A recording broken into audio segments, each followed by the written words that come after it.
Hello everyone, welcome to lesson up. Last class में हम लोग देखे थे कि अगर feedback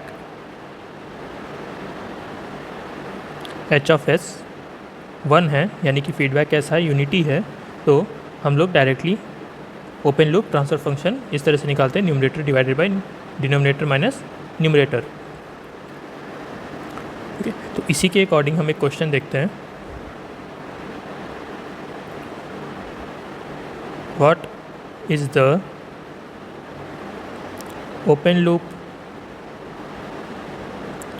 DC gain of a unity feedback system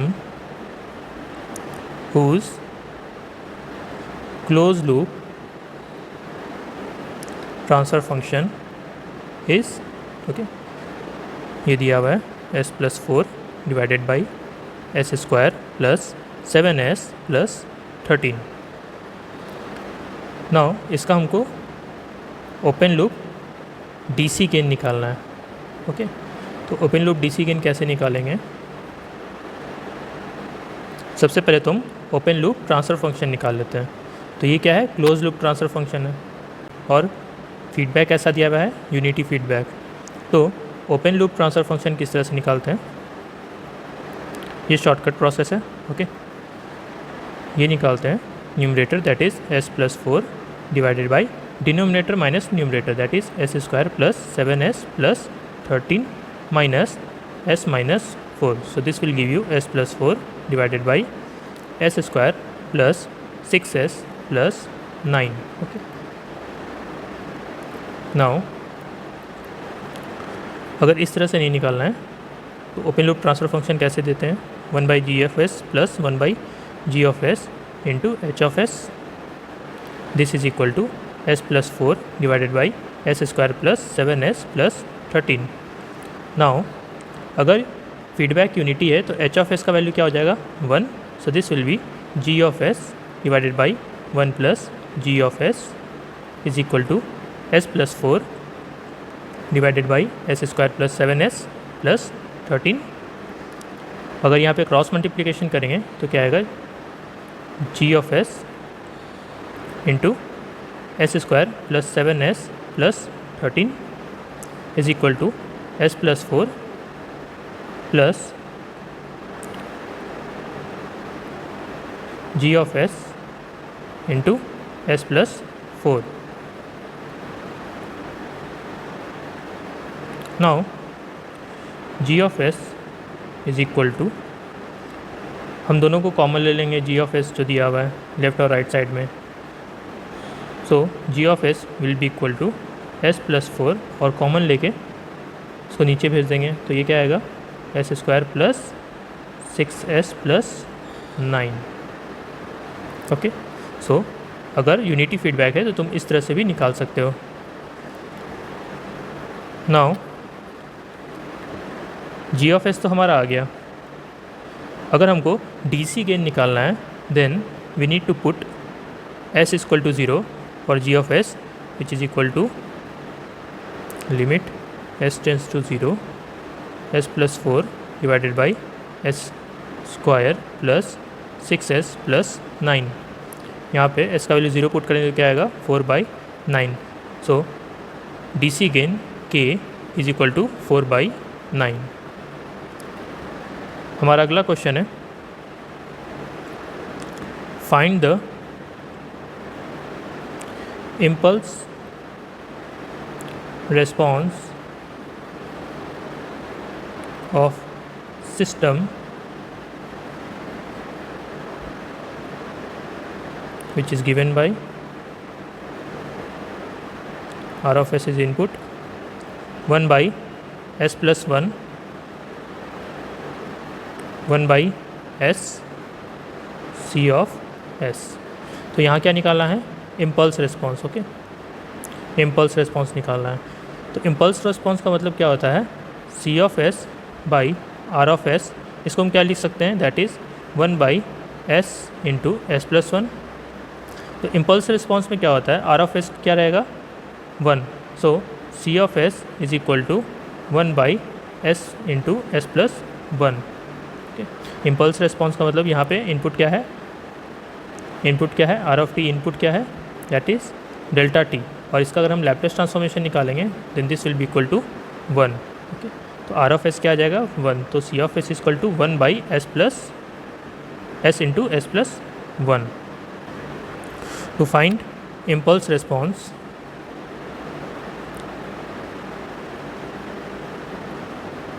this should be equal to inverse Laplace transformation of transfer function। Okay, तो यहाँ पे इन्वर्स लैप्लेस ट्रांसफॉर्मेशन ऑफ क्या आ जाएगा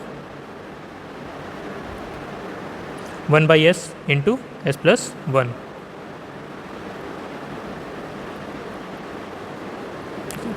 सो L inverse is equal to 1 by S minus 1 by S plus 1 from partial fraction. And अगर तुम 1 by S का inverse Laplace transformation क्या आएगा, that is U of T minus 1 by S plus 1 का inverse Laplace transformation क्या आएगा E to the power minus T U of T. So this will give you this will give you 1 minus e to power minus T U of T.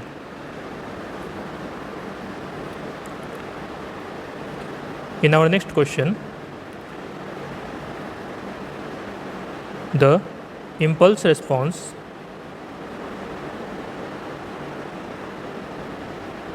of system C of s by R of s is equal to k by s plus alpha is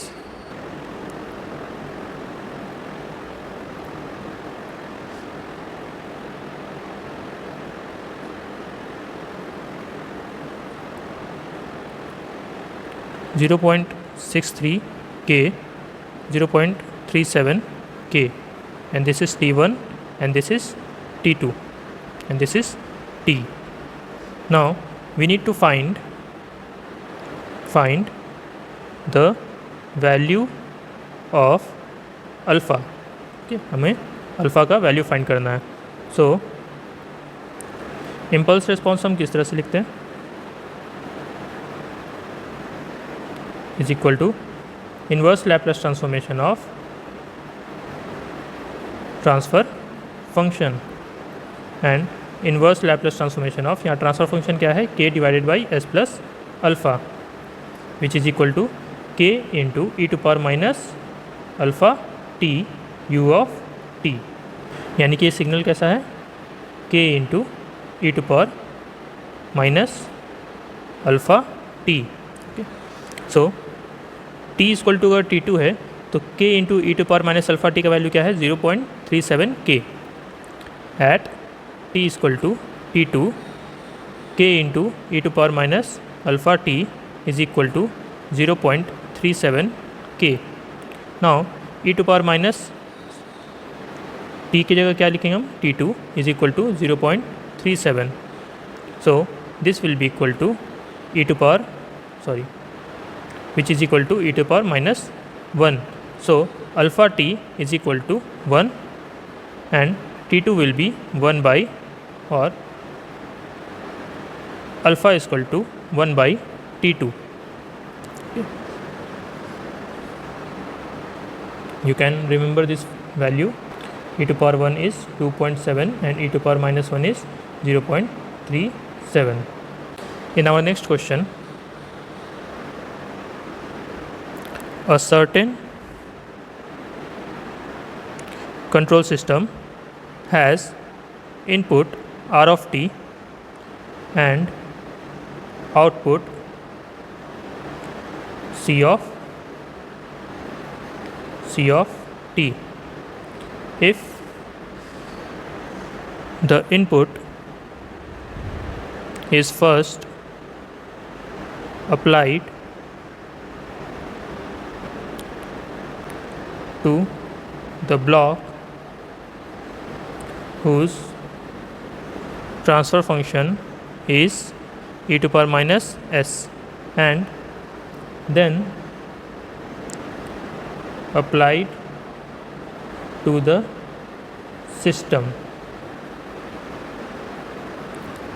then the modified output will be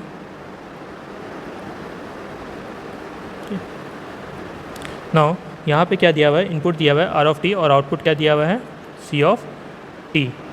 अगर इस input को पहले हम एक ऐसे block में देंगे जिसका transfer function e to power minus s दिया हुआ है and then apply to the system, और उसके बाद फिर हम उस सिस्टम में देंगे।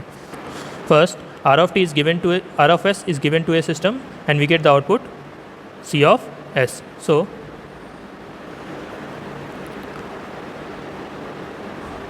Are of S is given to system f of s. Suppose करो सिस्टम एफ ऑफ एस है और आउटपुट क्या है सी ऑफ एस।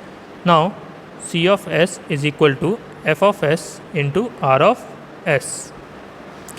अब क्या करेंगे, सेकेंड कंडीशन दिया हुआ है, अगर ये इनपुट को हम इस ब्लॉक में भेजते हैं सबसे पहले, then are of s will go to e to power minus S और फिर इसका आउटपुट हमारे सिस्टम में जाता है। तो ये क्या था, हमारा सिस्टम था एफ ऑफ एस, तो इसका आउटपुट इस सिस्टम में गया और आउटपुट क्या रहा है, सपोज करो c A of S.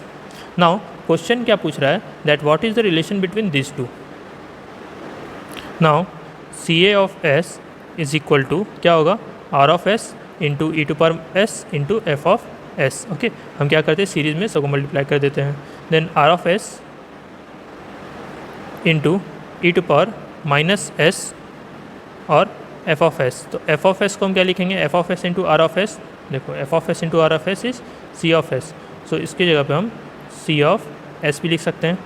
Now this is the relationship between c of a and c of S. Now as inverse Laplace transformation of f of S into E to power minus a s is equal to क्या हो जाएगा यहाँ पे, f of T minus s sorry t minus a into you of T minus a. Now यहाँ पे c A of t क्या हो जाएगा, that is equal to C T minus one into you of T minus one. Okay, same इस formula पे हम put किए हैं, तो क्या आएगा C A of T equal to C T minus one into U T minus one.